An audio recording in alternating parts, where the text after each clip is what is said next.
ഇതാരാണെന്ന് നിങ്ങൾക്ക് മനസ്സിലാകാം. Yes guys, എൻ്റെ കുരിപ്പ് ഞാൻ നിൽക്കുന്നിടത്ത് വന്നിട്ടുണ്ട്. ആൾക്ക് വെക്കേഷനൊക്കെ ആയതുകൊണ്ട് തന്നെ ആൾ ഫുൾ ഇനി എറണാകുളത്ത് കാണും കുറച്ച് ദിവസത്തേക്ക്. അപ്പോൾ ഞങ്ങളിവിടെ ഫുൾ ഒന്ന് അടിച്ചു വിളിക്കാമെന്ന് വിചാരിച്ചിരുന്നു. ഞങ്ങളൊരു കുഞ്ഞു ഔട്ടിങ് അതുപോലെ ഒരു കുഞ്ഞു ഷോപ്പിങ്ങിന് വേണ്ടി ഇറങ്ങിയതാണ്.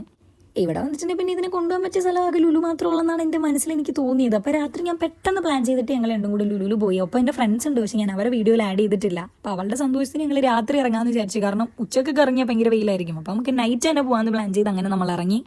പിന്നെ വെള്ളം കണ്ടിട്ടുണ്ടെങ്കിൽ പിള്ളേർക്ക് ഒരു പ്രത്യേക ആക്രാന്തമാണ്, അതെല്ലാവർക്കും ഉള്ളതാണ്. അതുകൊണ്ട് ഞാൻ എങ്ങനെ വിട്ട്. പിന്നെ അത് കഴിഞ്ഞാൽ അവളുടെ കുറേ ഡാൻസും അവളുടെ ഷോ ഓഫ് ഒക്കെയാണ്. അത് പിന്നെ ഉള്ളതാണ് ഈ ഒരു പ്രായം ആയതുകൊണ്ട് തന്നെ. പിന്നെ നമ്മൾ നേരെ ലുലുവിനകത്ത് കയറി. എപ്പോൾ കയറിയാലും അന്നും ഇന്നും അത് തന്നെ, അവൾ നേരെ പോയി നോക്കുന്നത് ഈ ഒരു സാധനമായിരിക്കും. പിന്നെ ഞാൻ അവളെ കൊണ്ട് നേരെ ഹൈപ്പർ മാർക്കറ്റിൽ പോയി.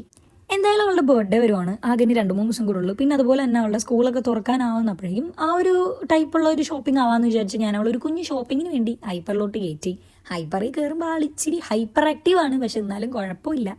അവൾക്കും എനിക്കും ഇഷ്ടപ്പെട്ട സാധനങ്ങളൊക്കെ ബാലൻസ് ചെയ്ത് ഞങ്ങൾ കുറച്ച് സാധനങ്ങളൊക്കെ മേടിച്ച്. പിന്നെ പിള്ളേർക്കുള്ളതാണല്ലോ, മേടിച്ച് എന്തൊക്കെയാണെന്നൊന്നും നോക്കണില്ലെങ്കിൽ അവർക്കൊരു സമാധാനം ഉണ്ടാവില്ല. പിന്നെ ഞങ്ങൾ മേടിച്ച സാധനങ്ങളൊക്കെ കൊണ്ടുവന്ന് വീട്ടിൽ നിരത്തി ഇങ്ങനെ വെച്ച് അവൾ എന്തൊക്കെയാണെന്നുള്ളതൊന്ന് ജസ്റ്റ് നോക്കി. ഞാനും അവളുടെ ഒപ്പം ഇരുന്ന് വെറുതെ നോക്കിയപ്പോൾ എനിക്ക് ഒരു ബോക്സ് സത്യം പറഞ്ഞാൽ നല്ല ഇഷ്ടപ്പെട്ടത്. ഞാൻ എടുക്കാൻ പറഞ്ഞിട്ടാണ് അവൾ എടുത്തത്. ആൾക്ക് വേറെയിലായിരുന്നു നോട്ടം, പക്ഷെ ഞാൻ അങ്ങനെ ഇങ്ങനെയൊക്കെ പറഞ്ഞതൊന്ന് എടുപ്പിച്ച്. അപ്പോൾ ഇന്ന് ഇത്രയുള്ളൂ ഗായ്സ്. എങ്ങനെ ഉണ്ടായി ഞങ്ങളുടെ ഷോപ്പിംഗ് നിങ്ങൾ കമൻറ്റ് ചെയ്യണേ. Bye bye.